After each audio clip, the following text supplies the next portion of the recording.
What if one of the most photographed women in Europe was also one of the loneliest? A woman who lived inside palaces, surrounded by luxury, yet quietly carrying heartbreak behind every perfect smile.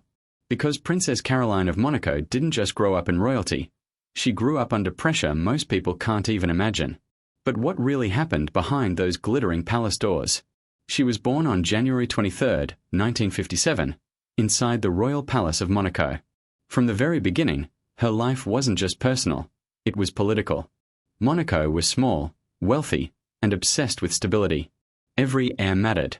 Even the timing of her birth was recorded with precision because succession wasn't just tradition, it was survival. But what does it do to a child when she enters the world already carrying the weight of a nation? Her father, Prince Rainier III, was determined to turn Monaco into a global symbol of glamour and wealth. Casinos, tourism, luxury events. Everything was carefully built for the world spotlight. And her mother, Grace Kelly, had left Hollywood behind to become a real-life princess. From the outside, it looked like a fairy tale. But inside the palace, things were far more controlled. Emotion took a back seat. Routine came first. Even childhood felt formal. And here's the question: what kind of childhood grows in a place like that? Then came her brother, Prince Albert, born in 1958. Before his arrival, Caroline stood closer to the center of Monaco's future. But everything shifted the moment a male heir existed. She was still important, yes, but no longer essential to succession. Instead, she became something else entirely: the perfect royal daughter. Elegant, polished, always composed. But what happens when a child learns she is no longer the future, just the image? As she grew older, the attention only intensified. By her teenage years, cameras followed her everywhere. Every outfit became a headline. Every friendship became a rumor. Even simple nights out turned into international gossip. Monaco itself had become a playground for the rich and famous, and Caroline was right at the center of it.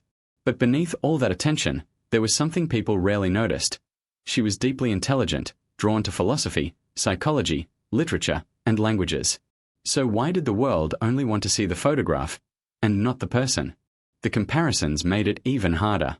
She was constantly measured against her mother, Grace Kelly, one of Hollywood's most iconic figures. Every detail, her hair, her posture, her choices, was judged against an impossible standard. Even Grace reportedly worried about the pressure placed on her children. Because how do you build your own identity when the world keeps insisting you copy a legend? And slowly, something else grew underneath the glamour: isolation. True freedom was almost impossible. Even teenage rebellion became public news. Every mistake, every rumor of a rumor was amplified. And that raises a difficult question. What kind of adulthood begins when privacy simply doesn't exist? Then came the moment the world thought would be her fairy tale. In 1978, at just 21 years old, Princess Caroline married French businessman Philippe Junot. The wedding was pure spectacle. Cameras everywhere. Celebrities arriving from across Europe. Monaco shining like a film set. But behind the celebration, doubts already existed. Junot was nearly 20 years older, known for his nightlife, parties, and controversial reputation. Even Grace Kelly reportedly felt uneasy. Was this love, or something rushing toward disaster? And very quickly, the cracks appeared. Reports later suggested that private honeymoon moments were leaked to tabloids after a photographer managed to gain access. At just 21, Caroline discovered something brutal: that even intimacy wasn't safe from the public eye. And once that trust is broken, what really remains in a marriage built under constant scrutiny? The relationship collapsed fast. Their lifestyles were too different: discipline and duty on one side, chaos and nightlife on the other. Within less than 2 years, the marriage was over. A royal wedding that once looked like a dream had turned into a public disappointment.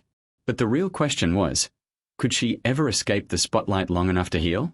After that heartbreak, Caroline found something different. Something quieter. She met Stefano Casiraghi, an Italian businessman and sportsman who wasn't drawn to scandal or spectacle. With him, life felt steadier, more private, more real. They married in 1983 and built a family together, welcoming 3 children: Andrea, Charlotte, and Pierre. For the first time, Caroline seemed to have found balance. But can peace ever truly last inside a life shaped by royalty? Then, everything changed in an instant. On October 3, 1990, Stefano Casiraghi died in a violent speedboat accident near Monaco. He was only 30 years old. The shock hit the entire principality. And for Caroline, it reopened an older wound, the death of her mother, Grace Kelly, who had died in a car accident just 8 years earlier. So how much loss can one person carry before something finally breaks? Suddenly, she was a widow with 3 young children. The public saw silence, withdrawal, distance. She moved quietly to a village in France, trying to escape cameras, headlines, and memory itself. People who saw her described someone still standing, but carrying grief too heavy to name. And yet, even in that darkness, she didn't disappear completely. Slowly, she returned. Not through fame or spectacle, but through purpose. Humanitarian work. Education. The arts.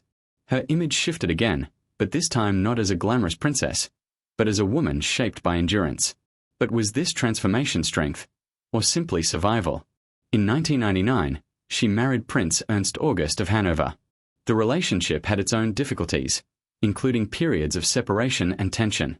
Yet through every chapter, she maintained a quiet dignity in public life, never fully retreating, never fully breaking. And maybe that's what defines her more than anything else. Her children grew into prominent public figures, continuing the Grimaldi legacy in their own way. And Caroline devoted herself to cultural and charitable causes, including the Princess Grace Foundation, honoring her mother by supporting young artists. But even today, many people only remember the surface, the glamour, the photographs, the royal image. So what gets lost when a life is seen only through the lens of perfection?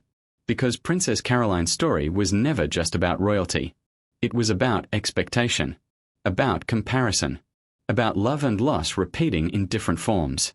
A daughter measured against a legend. A bride whose first marriage collapsed under public pressure. A widow forced to rebuild after devastating tragedy. And through it all, she kept going.